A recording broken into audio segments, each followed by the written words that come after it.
तो सबसे पहले मैं बता दूं आज की वीडियो में आपको क्या मिलेगा। जितने भी नर्सिंग के 4 साल में आपने सब्जेक्ट पढ़ा है और जो इम्पोर्टेंट टॉपिक बनता है, क्योंकि आपने एमएसएन बहुत इंपॉर्टेंट बताया है, तो एमएसएन में एनाटॉमी फिजियोलॉजी हर एक सब्जेक्ट का all subjects anatomy physiology clear होना चाहिए, प्लीज पढ़ लेना। इसके अलावा इन डिसऑर्डर्स को पढ़ना है। मस्कुलोस्केलेटल सिस्टम में आपका fracture very very important, fracture का कॉम्प्लिकेशन पूछा गया है एम्स के अंदर। स्पाइनल कॉर्ड इंजरी है, फेशियल पाल्सी है, ट्राइजेमिनल न्यूरल्जिया है, मतलब क्रेनियल नर्व्स में अगर काम ना करे, डैमेज हो जाए तो उससे कौन सी टाइप की प्रॉब्लम्स होती है, तो मैंने मोस्ट इंपॉर्टेंट लिखा है। Hello, welcome you all to the PW nursing वाला। कैसे हैं सब? आई होप सब बढ़िया होंगे, मस्त होंगे और पढ़ाई कर रहे होंगे। स्वागत है आप सभी का हमारे इस अमेजिंग प्लेटफॉर्म पीडब्ल्यू नर्सिंग वाला पर। तो आज का ये जो टॉपिक है वो बहुत ही ज्यादा डिमांडिंग और बहुत ही ज्यादा इंपॉर्टेंट है। जैसा कि आप देख रहे होगे, मोस्ट इंपॉर्टेंट टॉपिक लिखा हुआ है फॉर द नॉर्सेट 8 एग्जामिनेशन। सबको ऐसा लगता है यार बहुत सारी पढ़ाई कर ली, बहुत सारी प्रिपरेशन कर ली, सारे सब्जेक्ट पढ़ लिए, अब एक बार जैसे स्टार्टिंग में टीचर्स होते थे ना, जब हम 8 या 10th में होते थे, यार इंपॉर्टेंट मार्क कर दो, इंपॉर्टेंट एक बार बता दो क्या होता है। तो सेम ऐसे ही नॉर्सेट 8 एग्जामिनेशन के लिए जो नर्सिंग के इंपॉर्टेंट टॉपिक्स है वो सब आज की वीडियो में मिलने वाला है। तो सबसे पहले मैं बता दूं आज की वीडियो में आपको क्या मिलेगा। जितने भी नर्सिंग के 4 साल में आपने सब्जेक्ट पढ़ा है और जो इंपॉर्टेंट टॉपिक बनता है, मैं ये नहीं कह सकती कि एक ही वीडियो, इन शॉर्ट वीडियोस में मैं आपको सारी चीजें बता दूंगी, बट हाँ ये होगा कि कुछ सब्जेक्ट्स के इंपॉर्टेंट टॉपिक मैं जरूर इस वीडियो में आपको बताने वाली हूँ। तो सबसे पहले हम जानते हैं कि इंपॉर्टेंट सब्जेक्ट्स क्या है। इंपॉर्टेंट सब्जेक्ट में जैसा कि आप देख सकते हो, सबसे पहले नंबर पे मैंने लिखा है MSN, medical surgical nursing is very very very important. और मेडिकल सर्जिकल नर्सिंग को समझने के लिए आपको क्या समझना जरूरी है डियर? Anatomy and physiology.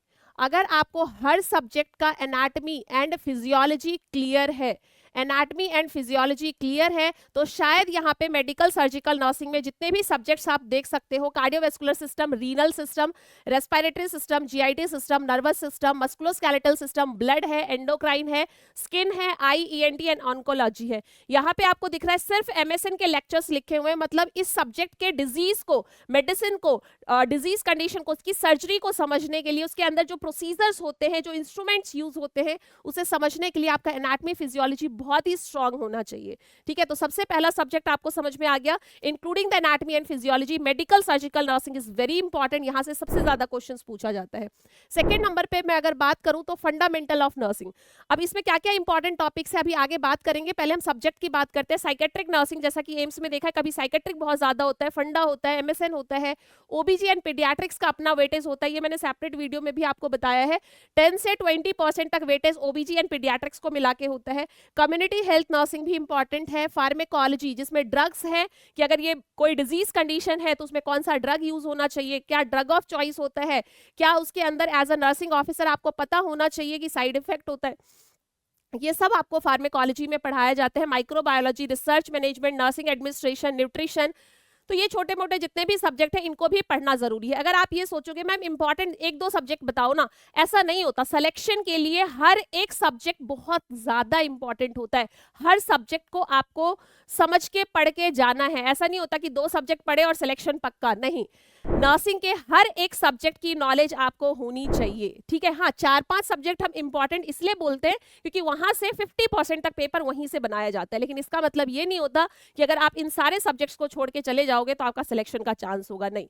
ठीक है, क्योंकि बच्चे सारे सब्जेक्ट्स पढ़ के जाते हैं, आपको भी सारे सब्जेक्ट्स पढ़ के जाने हैं। लेकिन यहाँ पे हम बात करेंगे, सबसे पहला आप देख सकते हो मैंने ओबीजी लिखा है कि ओबीजी के इंपॉर्टेंट सब्जेक्ट्स क्या है। ओबीजी के इंपॉर्टेंट सब्जेक्ट्स क्या है, तो ओबीजी के इंपॉर्टेंट सब्जेक्ट्स को यहाँ पे समझते हैं। जैसे कि मैं कुछ सब्जेक्ट के बता रही हूँ। अब अभी मैंने ओवरऑल नर्सिंग का सब्जेक्ट बताया कि ये सारे सब्जेक्ट इंपॉर्टेंट है, लेकिन हमारा जो वीडियो किस पे था कि मोस्ट इंपॉर्टेंट टॉपिक्स, तो ओबीजी में जो इंपॉर्टेंट टॉपिक्स है वो फंडामेंटल ऑफ नर्सिंग। ओबीजी के अगर मैं इंपॉर्टेंट टॉपिक्स की बात करूं तो फंडामेंटल ऑफ नर्सिंग है, ऑब्स्टेट्रिकल हिस्ट्री, जिसमें आपको GTPAL, आप सोचो मैम ये तो पूरा ही लिख दिया, भाई पूरा ही पढ़ना पड़ता है। सिर्फ ऐसा बोलूंगी कि प्लेसेंटा पढ़ के चले जाना और एंटीपार्टम हैमरेज एब्रप्शियो प्लेसेंटा पढ़ के चले जाना, PPH पढ़ लेना, तो क्या सिर्फ 3 टॉपिक से आएगा? ये तो ये हुआ कि प्रीवियस ईयर में आए हैं इसलिए इंपॉर्टेंट है। समझ में आ रहा है?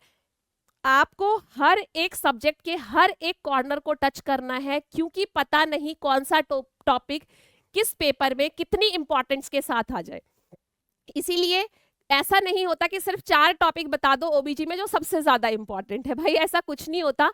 आप एक कंपटीशन की प्रिपरेशन के लिए आए हो, कंपटीशन एग्जाम में बैठ रहे हो, तो सिर्फ 4 टॉपिक पढ़ के जाने से सिलेक्शन नहीं होगा, आपको हर एक टॉपिक की बहुत अच्छी खासी नॉलेज होनी चाहिए। तो इसीलिए मैंने बोला obstetrical history GTPL, expected date of delivery, ये क्वेश्चन कई बार आया है, नेग्लिज रूल से निकालना आना चाहिए। प्लेसेंटा, प्लेसेंटा की एबनॉर्मेलिटी, अम्बिलिकल कॉर्ड की एबनॉर्मेलिटी, एमनियोटिक फ्लूइड, जिसमें एम्स ने कई बार क्वेश्चन पूछा है कि अगर ग्रीनिश कलर एमनियोटिक फ्लूइड होगा तो क्या बोलते हैं, गोल्डन कलर एमनियोटिक फ्लूइड को क्या बोलते हैं। तो यहाँ से एमनियोटिक फ्लूइड उसके डिसऑर्डर, कलर में हो, पॉलीहाइड्रमनियोस, ओलिगोहाइड्रमनियोस, सारा है। फिजियोलॉजिकल चेंजेस से भी एम्स दिल्ली 2017 में क्वेश्चन पूछा हुआ है, वो है कि अगर कार्डिक आउटपुट बताओ, प्रेगनेंसी में कार्डिक आउटपुट बढ़ता है या कम होता है। इस तरह के इमेज बेस्ड के क्वेश्चंस पूछे गए हैं, ब्रेस्ट में चेंजेस से क्वेश्चन पूछे गए, तो बहुत सारे क्वेश्चन फिजियोलॉजिकल चेंजेस से आए, इसलिए ये टॉपिक इंपॉर्टेंट है। साइंस ऑफ प्रेगनेंसी से क्वेश्चन पूछा हुआ है, 100% confirmation of pregnancy, positive sign of pregnancy, presumptive sign of pregnancy, probable sign of pregnancy, very important. Investigation of pregnancy, जिसमें एम्स ने क्वेश्चन, देखो हर एक लाइन, ऐसा कुछ नहीं है कि जहां से एम्स का क्वेश्चन नहीं आया है, तो हम कैसे इस टॉपिक को पढ़े बिना ये कह सकते हैं ओबीजी हमने कंप्लीट कर लिया। एनएसटी है, सीएसटी है, अल्ट्रासाउंड है, फर्न टेस्ट है, इसके अलावा जितने भी इन्वेस्टिगेशंस होते हैं वो सारे इसके अंदर आ जाएंगे। Investigation in pregnancy, amniotic fluid index test है, जितने भी टेस्ट आते हैं, जितने भी बच्चे की लंग मैच्योरिटी को टेस्ट करने के लिए हम कौन कौन से टेस्ट करते हैं, ये सारे टेस्ट इसमें आ जाएंगे। इन शॉर्ट वीडियो सारा टॉपिक नहीं मतलब पूरा इन्वेस्टिगेशन नहीं हो सकता, बट फिर भी आप समझना। Labour is also very important, यहां से भी क्वेश्चन आया है, लेबर से भी आया है। परपीरियम पीरियड, पोस्टनेटल पीरियड, जिसमें लोकिया इज वेरी इंपॉर्टेंट, ये नॉर्सेट 4 का क्वेश्चन है भाई, एम्स में यहां से भी क्वेश्चन पूछा हुआ है। लैक्टेशन से क्वेश्चन पूछा हुआ है कि बताओ मिल्क को कितने टेम्परेचर पे स्टोर करेंगे, कितने टेम्परेचर पे स्टोर करते हैं, यहां से क्वेश्चन आया हुआ है। एवॉर्शन से, डायरेक्ट डेफिनेशन से क्वेश्चन आया है। एमटीपी से क्वेश्चन पूछा हुआ है, एमटीपी एक्ट कितने में आया था, एम्स दिल्ली का क्वेश्चन था। एक्टोपिक प्रेगनेंसी से क्वेश्चन पूछा हुआ है। Antepartum haemorrhage, very very important, हमेशा एम्स क्वेश्चन पूछता है। Placenta previa and abruptio placenta, जो एंटीपार्टम हैमरेज के अंदर आता है। नॉर्सेट 4 पीपीएच का मोस्ट कॉमन कॉज पूछा हुआ था, जो एटॉनिक यूट्रस है, यहां से क्वेश्चन आता है। हाइडेटिफॉर्म मोल पूछा हुआ है कि बताओ स्नो स्टॉर्म अपीयरेंस किस में होता है, अल्ट्रासाउंड से रिलेटेड, हाइडेटिफॉर्म मोल का टॉपिक है। पेल्विस है, पेल्विस के डायमीटर से एम्स ने क्वेश्चन पूछा है। यहां से इमेज बेस्ड क्वेश्चन पूछा गया है, किसमें, एम्स में भाई, वेरी वेरी इंपॉर्टेंट, क्या पूछा है, डायमीटर ऑफ द पेल्विस, ठीक है। Medical disorders of the pregnancy, इसमें सब आ जाएगा आपका, हाइपरटेंशन आ जाएगा, डायबिटीज मेलाइटस आ जाएगा, एनीमिया आ जाएगा, ठीक है। इसके अलावा आपका एनीमिया हो गया, एचआईवी हो गया, एचआईवी एड्स इन प्रेगनेंसी, तो जितने भी मेडिकल डिसऑर्डर्स हैं वो सब मैंने यहाँ पे लिखा है। मल्टीपल प्रेगनेंसी से क्वेश्चन आया हुआ है, ठीक है। लैम्डा साइन किसमें दिखता है, अरेंजमेंट ऑफ ट्विन से क्वेश्चन आया हुआ है। सर्जिकल ऑब्स्टेट्रिक्स, जिसमें forceps, vacuum, episiotomy, caesarean section, उसका इंडिकेशन, यहाँ से क्वेश्चन पूछा हुआ है। Instrument and all image based questions, जो कि ये ओबीजी के इंपॉर्टेंट टॉपिक्स, ये मैंने नहीं बोला कि मैंने पूरा ओबीजी लिख दिया, नो, बट मैंने ओबीजी के इंपॉर्टेंट टॉपिक्स लिखे। इसके अलावा थोड़ा गाइनी में आपको मेंस्ट्रुअल साइकिल एंड डिसऑर्डर्स देखना है, मेंस्ट्रुअल साइकिल एंड उसके डिसऑर्डर्स देख के जाने हैं। पीसीओडी का थोड़ा सा देख के जाना है, ठीक है। इसके अलावा वेजिनाइटिस से क्वेश्चन पूछा हुआ है, वेजिनाइटिस थोड़ा सा देख के जाओगे। तो ये कुछ इंपॉर्टेंट टॉपिक जो कि ओबीजी के हैं। अब मैं बात करती हूँ एमएसएन के, कुछ मैम बता दो, क्योंकि आपने एमएसएन बहुत इंपॉर्टेंट बताया है। तो एमएसएन में एनाटॉमी, फिजियोलॉजी, हर एक सब्जेक्ट का, all subjects anatomy physiology clear होना चाहिए, प्लीज पढ़ लेना। उसके अलावा अगर मैं मेडिसिन सर्जरी में बात करूं, ब्लड में डिसऑर्डर, एनीमिया है, थैलेसीमिया है, हीमोफीलिया है, सिकल सेल एनीमिया है, ये ऐसे टॉपिक्स है जहां से क्वेश्चन पूछा हुआ है, ये ऐसे टॉपिक्स है जहां से क्वेश्चन पूछा हुआ है, ये जरूर पढ़ना है। यहाँ पे जो लिखा है इसका मतलब ये नहीं है कि ब्लड में सिर्फ इतने ही पढ़ने हैं, नहीं, ब्लड में ये इंपॉर्टेंट है, इसे जरूर पढ़ना है। कार्डियोवेस्कुलर सिस्टम में इसका मतलब ये नहीं है कि सिर्फ इतने से टॉपिक है, इतना जरूर पढ़ना है क्योंकि ये मोस्ट इंपॉर्टेंट है, ठीक है। एमआई है, सीएडी है, ईसीजी जरूर पढ़ के जाना, एरिथमिया जरूर पढ़ के जाना, ठीक है। क्वेश्चन जरूर यहां से इमेज बेस्ड क्वेश्चन से पूछा जाता है। वीएचडी, वेलवुलर हार्ट डिजीज है, ठीक है, जैसे आपका मिट्रल स्टेनोसिस है, रीगर्जिटेशन है, इससे पूछा जाता है। Congestive heart failure, cardiogenic shock, infectious disorder of the heart, जिसमें आपका कार्डाइटिस है, पेरिकार्डियल इफ्यूजन है, कार्डिक टेम्पोनेट है, रूमेटिक फीवर है, रूमेटिक हार्ट डिजीज है, ये इंपॉर्टेंट टॉपिक बनते हैं। वेस्कुलर डिसऑर्डर है, हाइपरटेंशन है, वेस्कुलर डिसऑर्डर जैसे फेलेवाइटिस से क्वेश्चन पूछा जाता है, थ्रोम्बोफेलेवाइटिस, वेरिकोज वेन, डीबीटी, ऐसे क्वेश्चन। नर्सिंग का इंटरवेंशन पूछा जाता है, नर्सिंग नर्सिंग का प्रायोरिटी रोल पूछा जाता है। अगर आपने देखा रेडनेस स्वेलिंग हो रही है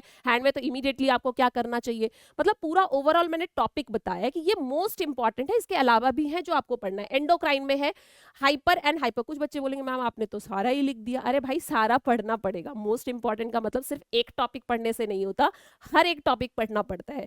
हाइपर एंड हाइपोथायराइडिज्म है, हाइपर एंड हाइपोपिट्यूटरिज्म है, पिट्यूटरी ट्यूमर है, डायबिटीज मेलाइटस है, डायबिटीज इंसिपिडस है, एसआईएडीएच है, फियोक्रोमोसाइटोमा है जो कि एंडोक्राइनल डिसऑर्डर में। एनाटॉमी फिजियोलॉजी तो पढ़ना ही है, इसके अलावा इन डिसऑर्डर्स को पढ़ना है। मस्कुलोस्केलेटल सिस्टम में आपका fracture very very important. Fracture का कॉम्प्लिकेशन पूछा गया है एम्स के अंदर, ध्यान देना। यहाँ से एम्स से क्वेश्चन आया है। ऑस्टियोपोरोसिस पूछा हुआ है, ठीक है। इसमें एक टेस्ट जो है वो भी पूछा गया है। रिकेट्स पूछा गया है।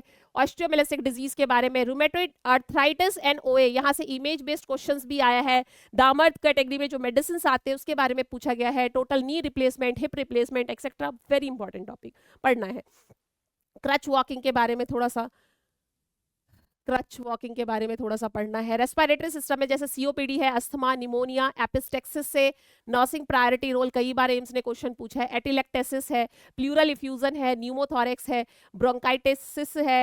ऑनको में बात करूं तो स्टेजिंग ऑफ द कैंसर क्या होता है, वार्निंग साइन ऑफ कैंसर क्या होता है, कीमोथेरेपी एंड रेडिएशन थेरेपी, लिकीमिया और cervical cancer, uterine cancer, ovarian cancer और जितने भी टाइप के कैंसर हैं, ब्लैडर कैंसर है, वो सारे टाइप के कैंसर्स आपको ऑन्कोलॉजी में पढ़ना है, ठीक है। तो ऑन्कोलॉजी में जरूर इंपॉर्टेंट साइड जो मार्कर्स होते हैं उन मार्कर्स को देख लेना, पूरा तो नहीं लेकिन फिर भी जो इंपॉर्टेंट है उनके मार्कर्स जरूर देख लेना, क्वेश्चन पूछा जाता है, ठीक है। नर्वस सिस्टम, क्योंकि यहाँ से एम्स में क्वेश्चन आया है इसलिए मैंने ये यहाँ पे आपको बताया है। नर्वस सिस्टम की बात करूँ तो जैसे मेनिंजाइटिस है, माइस्थीमिया ग्रेविस है, मल्टीपल स्क्लेरोसिस है, पार्किंसन डिजीज है, जीबीएस है, डिजीज सब पढ़ना पड़ता है क्योंकि कभी किसी का क्लिनिकल साइंस पूछा जाता है, कभी मैनेजमेंट पूछा जाता है, कभी सर्जिकल इंटरवेंशन पूछा जाता है, नर्सिंग की प्रायोरिटी एक्शन पूछा जाता है, तो इस तरह से क्वेश्चन पूछ लेते हैं। एपिलेप्सी है, हेड इंजरी और स्पाइनल कॉर्ड इंजरी है, फेशियल पाल्सी है, ट्राइजेमिनल न्यूरल्जिया है, मतलब क्रेनियल नर्व्स में अगर काम ना करे, डैमेज हो जाए तो उससे कौन सी टाइप की प्रॉब्लम्स होती है, तो मैंने मोस्ट इंपॉर्टेंट लिखा है क्योंकि ये हमारे एग्जाम में आया हुआ है, ठीक है। तो इसको जरूर पढ़ के जाना है। इतना ही टॉपिक्स, आप बोलोगे कि मैम ये तो पूरा का पूरा नर्सिंग ही हो गया, भाई पढ़ना पड़ेगा ना, पूरा नर्सिंग पढ़ोगे, क्योंकि मेरा काम ये नहीं है कि 4 टॉपिक बता के चले जाना, क्योंकि हाँ वीडियो का काम था, वीडियो का काम यहाँ पे नहीं कर रहे हैं, यहाँ पे आपके सिलेक्शन की बात हो रही है जिसमें आप पूरा नर्सिंग पढ़ना पड़ेगा। अभी भी 30 डेज है, आप अच्छे से टॉपिक्स को प्रिपेयर कर सकते हो और ऑलमोस्ट सब बच्चों ने पढ़ा भी होगा। ऐसा कुछ मैंने नया या अलग से नहीं लिखा है, मैंने वही टॉपिक्स लिखे हैं जो आप इन सब्जेक्ट्स में पढ़ते हो, इसीलिए इन्हीं टॉपिक्स को कम से कम अच्छे से पढ़ के जाना, इनके अंदर तक इन डेप्थ नॉलेज होनी चाहिए आपको इन टॉपिक्स की।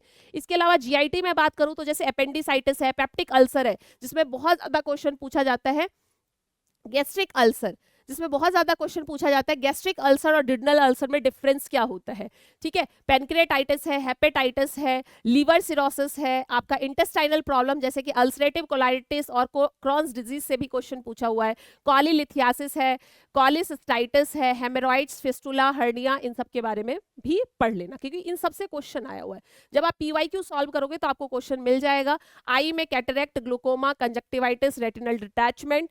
ईयर में बात करूं तो hearing loss, otitis media, otitis externa, media interna, otosclerosis, Meniere's disease के बारे में पढ़ना। स्किन के अंदर बर्न्स जरूर पढ़ना, इंपॉर्टेंट है, क्वेश्चन पूछा जाता है। इसमें जो फॉर्मूला हम यूज करते हैं फ्लूइड कैलकुलेशंस के लिए वो भी पूछा हुआ है हमारे एग्जाम में। सोरियासिस है, पेम्फिगस वल्गारिस है, एक्ने वल्गारिस है, सेलुलाइटिस है और भी बहुत सारे इसमें है, स्किन में आते हैं, बट कुछ इंपॉर्टेंट मैंने आपको यहाँ पे बताया है, ठीक है। इसके अलावा आप बोलोगे मैम ये तो एमएसएन और ओबीजी आपने बताया है। एमएसएन एक बहुत वास्ट सब्जेक्ट है जिसको मैंने यहाँ पे बताने का ट्राई किया है। अगर आप चाहते हो कि हर सब्जेक्ट को इन शॉर्ट इसी तरह से आपको हर टॉपिक को प्रोवाइड करा दिया जाए तो कमेंट बॉक्स में जरूर बताना कि आप कौन से सब्जेक्ट के इंपॉर्टेंट टॉपिक्स चाहते हो, क्योंकि एक वीडियो में पूरे नर्सिंग के इंपॉर्टेंट टॉपिक्स को बताना इज वेरी डिफिकल्ट। और ऐसा भी नहीं है कि मैं 100 टॉपिक्स इंपॉर्टेंट लिख दूं, अगर आप ऐसा बोलोगे तो मैं वो भी करूंगी, ओवरऑल नर्सिंग को छान के फिर लिखूंगी। बट आपको लिखा यहाँ पे क्वेश्चन आ रहा होगा मैम ओवरऑल इंपॉर्टेंट क्या है, ये तो इस सब्जेक्ट की इंपॉर्टेंस है, ये तो एमएसएन की इंपॉर्टेंस है, ये तो ओबीजी की इंपॉर्टेंस है, बट ओवरऑल इंपॉर्टेंट क्या है प्लीज उसे बताओ। ओवरऑल इंपॉर्टेंट टॉपिक्स क्या है थोड़ा उससे बताओ कि ओवरऑल क्या होगा। तो चलो कुछ आपके लिए है ही, जैसा आप हमेशा सोचते हो कि भाई पूरा तो देख लिया बट इंपॉर्टेंट टॉपिक्स नहीं आया, तो ये ओवरऑल इंक्लूडिंग जो मैंने एमएसएन का और ओबीजी का बता दिया उसे मैंने नहीं इंक्लूड किया है, वो आपको एमएसएन और ओबीजी का पढ़ना ही है। लेकिन इसके अलावा अगर सेपरेटली आप चाहते हो तो कमेंट बॉक्स में बताना। ओवरऑल मैंने यहाँ पे लिखा है जैसे कॉन्ट्रासेप्शन, ड्रग कैलकुलेशन आपको पढ़ना है, पोजीशन, जितने भी डिजीज कंडीशंस होते हैं उसमें नर्सिंग की प्रायोरिटी इंटरवेंशन में पोजीशन आता है कि आपको इस कंडीशन में कौन सी पोजीशन देना चाहिए, कोई प्रोसीजर परफॉर्म कर रहे हैं उससे पहले पेशेंट को कैसी पोजीशन देनी चाहिए, वो है। जितने भी टेस्ट एंड नॉर्मल वैल्यू है, चाहे वो पोटेशियम की नॉर्मल वैल्यू है, चाहे वो सीबीसी की नॉर्मल वैल्यू है, डब्ल्यूबीसी की नॉर्मल वैल्यू, प्लेटलेट्स की नॉर्मल वैल्यू, जितनी भी नॉर्मल वैल्यू एंड टेस्ट हैं उनको याद कर लेना। जितने भी ड्रग ऑफ चॉइस एंड एंटीडॉट्स हैं, ये डीओसी मतलब ड्रग ऑफ चॉइस, और जितने भी एंटीडॉट्स हैं उन्हें याद कर लेना। मल्टीपल माइलोमा, हॉकिंग्स डिजीज से क्वेश्चन पूछा हुआ है, कापोसी सार्कोमा एंड बुर्किट्स लिम्फोमा से क्वेश्चन आया हुआ है, टीपीएन से क्वेश्चन आया हुआ है, ये टीपीएन है, टोटल पेरेंटल न्यूट्रिशन से क्वेश्चन आया हुआ है, आईवी थेरेपी, इसका आईवी थेरेपी का कॉम्प्लिकेशन क्या होता है यहां से भी क्वेश्चन पूछा हुआ है, blood transfusion and blood transfusion का क्या कॉम्प्लिकेशन होता है यहां से भी क्वेश्चन पूछा हुआ है। ठीक है, कैथेटर है, ट्यूबिंग्स है, जितने भी कैथेटर्स होते हैं जैसे ईटी ट्यूब है, आपका राइल्स ट्यूब है, जितने भी कैथेटर्स एंड ट्यूबिंग्स होते हैं उनको जरूर पढ़ना। इमरजेंसी मेडिसिन से भी क्वेश्चंस आते हैं, उसको भी देखना है। और अगर रीनल सिस्टम मैंने वहां छोड़ दिया था, बट रीनल सिस्टम भी पढ़ लेना, जैसे कि आपका रीनल फेलियर है, ग्लोमेरुलोनेफ्राइटिस है, क्रॉनिक रीनल फेलियर है ना, एक्यूट रीनल फेलियर, इस तरह से क्वेश्चंस रीनल सिस्टम से भी आते हैं। मैंने वहां पे नहीं लिखा था बट ओवरऑल में मैंने यहाँ इंक्लूड कर दिया है। सेरिब्रल पाल्सी है, कंगारू मदर केयर, यहाँ से क्वेश्चन एम्स दिल्ली 2017 में क्वेश्चन पूछा हुआ है। ठीक है, इंपॉर्टेंट डेट्स एंड ईयर्स जितने भी हैं कम्युनिटी हेल्थ नर्सिंग में उनको याद कर ले, 5 इयर्स प्लान है उनको कर ले, इम्यूनाइजेशन शेड्यूल है उसे करना है, इंपॉर्टेंट प्रोसीजर्स जितने भी बनते हैं प्लीज उसे पढ़ लेना। एनीमा से भी क्वेश्चन आया हुआ है, जीसीएस देखो very very very important topic, GCS, Apgar score and Bishop score. ठीक है, तीनों में से आया है, पीडियाट्रिक्स में से अपगार स्कोर जरूरी है, ओबीजी में बिशोफ स्कोर भी इंपॉर्टेंट है, और यहाँ जीसीएस है। तो इन सब का टोटल स्कोरिंग कितना होता है, मिनिमम मैक्सिमम मार्किंग कितनी की जाती है जरूर देखना। इम्यूनिटी है, vital sign of the patient जो कि नर्सिंग में तो इंपॉर्टेंट है, पढ़ना ही है। इलेक्ट्रोलाइट्स बैलेंस एंड इम्बैलेंस है, इलेक्ट्रोलाइट इम्बैलेंस में आपको जैसे रेस्पिरेटरी एसिडोसिस, एल्केलोसिस, इस तरह के क्वेश्चंस पूछे जाते हैं, वो करना है। क्रच वॉकिंग, ओआरएस से भी क्वेश्चन पूछा हुआ है, इम्यूनाइजेशन शेड्यूल है, जॉन्डिस है। ठीक है, अगर मैं पीडियाट्रिक्स में बात करूं तो जैसे कि आपका क्लेफ्ट लिप एंड पैलेट है, टीईएफ एंड ईए है, ट्रैकियोइसोफेजल फिस्टुला एंड इसोफेजल एट्रेजिया, और एचपीएस है, ये क्या है, पाइलोरिक स्टेनोसिस है ना, hypertrophic pyloric stenosis, projectile vomiting होता है, पैल्पेबल मास फील होता है, 3P साइन यहाँ पे दिखते हैं, इस तरह से आपको याद करना है। हिस्पिंग डिजीज में क्या होता है, यहाँ से एम्स दिल्ली ने बहुत अच्छा क्वेश्चन, एक एक्सरे अल्ट्रासाउंड का इमेज दिया था और आइडेंटिफाई करने के लिए बोला था, बताओ ये कौन सा डिजीज है, यानी कि हिस्पिंग डिजीज का दिया हुआ था। सिस्टिक फाइब्रोसिस से भी क्वेश्चन एम्स दिल्ली में आया हुआ है। तो ओवरऑल में मैंने यहाँ पे बहुत सारी चीजें लिखी है, ये सारे टॉपिक्स जरूर ओवरऑल नर्सिंग अगर नॉर्सेट 8 देने जा रहे हो तो जरूर से जरूर पढ़ के जाना। इसके लिए अलावा है न्यूरल ट्यूब डिफेक्ट, पीडियाट्रिक्स में बात करूं तो मेंटल रिटार्डेशन है, कंजेनाइटल हार्ट डिजीज जिसमें टॉफ का क्वेश्चन आया है, बूट सेप हर्ट किसमें होता है, वीएसडी, एएसडी। फिर अगर मैं साइकेट्रिक की बात करूं तो कभी कभी साइकेट्रिक का पूरा साइड जो है हैवी हो जाता है, मतलब पूरा पूरा क्वेश्चन वहां से आ जाता है। Psychosocial and sexual therapy, psychosocial theory and sexual theory. ठीक है, psychosocial theory and psychosexual theory, इससे भी क्वेश्चन आया हुआ है, ये भी इंपॉर्टेंट है। साइकोसोशल थियरी भी इंपॉर्टेंट है, साइकोसेक्सुअल थियरी भी इंपॉर्टेंट है। ईसीटी से क्वेश्चन आया हुआ है, ईसीटी भी इंपॉर्टेंट बनता है। ठीक है, साइकोफार्मेकोलॉजी जिसमें एक्स्ट्रा पिरामिडल सिम्टम्स से क्वेश्चंस पूछे जाते हैं। डिसऑर्डर ऑफ मोटर एक्टिविटी, देखो डिसऑर्डर्स किसके किसके, disorders of the motor activity, disorder of perception, disorder of memory, disorder of thought, disorder of emotion. ठीक है, disorder of consciousness, disorder of attention, इन सब के डिसऑर्डर्स के बारे में जरूर पढ़ के जाना कि इसमें कौन सा आता है। अगर आपसे पूछा जाता है कि हैलुसिनेशन तो किस में आएगा, इल्यूजन तो किस में आएगा, समझ में आ रहा है। इस तरह से जितने भी डिसऑर्डर्स हैं मोटर एक्टिविटी के, परसेप्शन के, मेमोरी के, thought, emotion, consciousness and attention, वो पढ़ना है। साइकोथेरेपी पढ़नी है आपको। साइकोटिक डिसऑर्डर्स जैसे कि सीजोफेनिया है, डिमेंशिया है, डिलीरियम है, मेनिया है, डिप्रेशन है, भाई पढ़ना पड़ेगा। 4A आया हुआ है, ब्लूरस 4A के बारे में पूछा हुआ है, सीजोफेनिया तो इंपॉर्टेंट है भाई। साइकेट्रिक में भी तो ये जो टॉपिक्स लिखे हैं ये पढ़ना ही पड़ेगा। न्यूरोटिक डिसऑर्डर है, जैसे ओसीडी के बारे में क्वेश्चन पूछा है, हिस्टीरिया है, फोबिया है, इनसे क्वेश्चन पूछा जाता है। एंजाइटी है, स्लीप डिसऑर्डर है, पर्सनालिटी डिसऑर्डर है, नार्कोटिक्स है, एल्कोहल के बारे में बहुत सारे क्वेश्चन, एल्कोहल विड्रॉल्स के बारे में क्वेश्चंस पूछा जाता है, डिफेंस मैकेनिज्म एक्सेट्रा। तो मैं बोलूंगी जितना मैंने टॉपिक्स यहाँ पे लिखा है, जिसमें मैंने न्यूट्रिशन, माइक्रोबायोलॉजी ये सब नहीं लिखा है, बट फिर भी मैंने आपको इंपॉर्टेंट टॉपिक्स बताया है। कम से कम अगर नॉर्सेट 8 देने जा रहे हो तो जो इंपॉर्टेंट टॉपिक्स, मैंने ये नहीं कह सकती मैंने पूरी नर्सिंग या सब कुछ बता दिया मैम, इतने सारे टॉपिक्स आपने बता दिए, क्योंकि आप एम्स नंबर 1, सबसे नंबर 1 पे कौन सा हॉस्पिटल है? एम्स दिल्ली। आप एम्स दिल्ली के एग्जाम में बैठने जा रहे हो तो उससे पहले हर एक टॉपिक्स की नॉलेज आपको होनी चाहिए। उनकी एक्सपेक्टेशन यही है कि अगर हम ऐसे नर्सिंग ऑफिसर्स को सेलेक्ट करके लाते हैं जिन्हें हर किसी भी डिपार्टमेंट में अगर डाला जाए in the case of emergency, तो वो चीज को हैंडल कर पाए। अगर बर्न वार्ड में डाला जाता है तो वहां के काम को भी उन्हें पहले से पता होना चाहिए, एक्सपीरियंस होना चाहिए, तो वो हमेशा हर तरह के क्वेश्चंस को इंक्लूड करके डालते हैं। ठीक है, तो मेरे हिसाब से जितने भी सब्जेक्ट्स थे, जैसे कि एमएसएन और ओबीजी को मैंने बता दिया है कि ये टॉपिक्स इंपॉर्टेंट हैं। सारे टॉपिक्स ने इंपॉर्टेंट टॉपिक्स बता दिए। ओवरऑल मैंने सारा ही पढ़ना पड़ता है, जैसा कि मैंने आपको बोला है सारा ही पढ़ना पड़ता है। ऐसा कुछ नहीं होता कि हम 2 टॉपिक पढ़े 2 को छोड़ दे, सब कुछ पढ़ना पड़ता है। ऐसा होगा कि आप रीनल सिस्टम पढ़ रहे हो, सिर्फ रीनल फेलियर पढ़ा, अरे यार रीनल फेलियर ही इंपॉर्टेंट और कुछ नहीं पढ़ेंगे, ऐसा नहीं होता। क्वेश्चन दूसरे पार्ट से भी आ सकता है। समझ में आ रहा है? तो जरूरी नहीं है रीनल फेलियर इंपॉर्टेंट है तो हर बार एम्स रीनल फेलियर से ही क्वेश्चन पूछेगा, वो दूसरे पार्ट पे भी जा सकता है। तो जितना मेडिसिन और सर्जरी को समझने के लिए एनाटॉमी फिजियोलॉजी जरूरी है, आप उसे पढ़ो। फंडामेंटल ऑफ नर्सिंग इंपॉर्टेंट है, ओबीजी एंड पीडियाट्रिक्स इंपॉर्टेंट है, साइकेट्रिक इंपॉर्टेंट है। और अगर आपको लगता है कि मैम ये वीडियो हमारे लिए हेल्पफुल है तो जरूर से जरूर कमेंट बॉक्स में बताना है, ma'am video is very helpful for me. ठीक है, कमेंट बॉक्स में जरूर बताएं कि इस वीडियो से आपको कितना हेल्प मिला, क्या आप सब्जेक्ट की इन डेप्थ एक तरह से पूरे नर्सिंग को लगा कि हाँ यार पूरा नर्सिंग घूम रहा है या नहीं, है ना। इंपॉर्टेंट टॉपिक्स हमें सारे मिल रहे हैं और एमएसएन और ओबीजी का तो टॉपिक्स मिल ही गया है, लेकिन मैम प्लीज हमें दूसरे सब्जेक्ट से भी सेम ऐसे ही इंपॉर्टेंट टॉपिक्स निकाल कर दे दो।